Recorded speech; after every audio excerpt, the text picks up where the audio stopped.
Out Your Corner with Nikki Strong.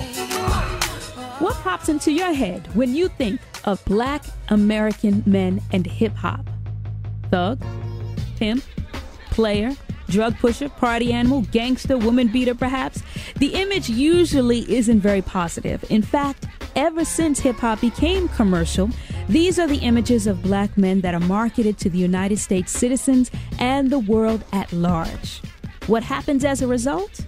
Well, these negative images become the standard by which people judge Black American men.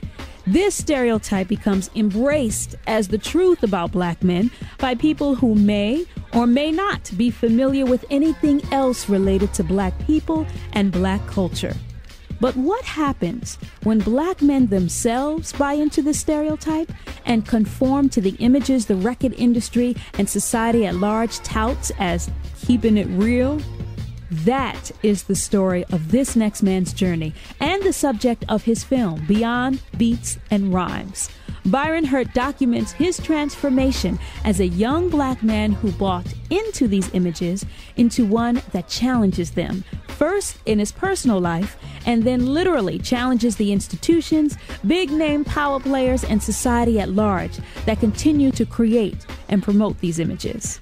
Beyond Beats and Rhymes. Let's take a listen. One thing I really want to say, and I want to make this very clear to all my viewers out there. Byron, Yes. you start your film by saying you are in love with hip-hop. Why did you think it was important to say that? Well, I think it was important for me. Talk about a little bit of the issues you found out that you discovered in your job and then how that impacted you and informed your transformation. Wow. There's so much that happened. You talked to Stephen Hill and you talked to Russell Simmons. You talked to Jadakiss. Out of everybody that you interacted with, both, man on the street as well as these heavy hitters, what interaction surprised you the most and why? I'm going to say that Jadakiss. In the film, you start to interview people outside of the black community, particularly white people, and how they engage hip-hop and the images that are fed to them. And you have a very interesting interaction with a young white guy. He's in a car. He is banging some hip-hop out of his, out of the car he's driving, and he's vibing. But he doesn't look like, anyway, that he perhaps grew up in the hood or grew up, per se, in the black community. So you look and you're trying to engage him. And you have a very interesting conversation. I was on the Daytona.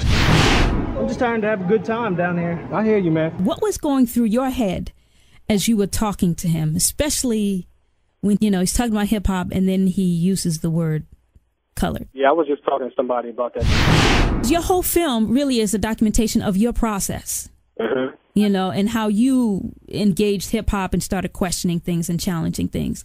So now that the film has been done, and you're in the process of, promoting it, what kind of insight have you gained about yourself in this process at this point, now that you are gaining a worldwide platform? Well, I mean, that I'm not perfect.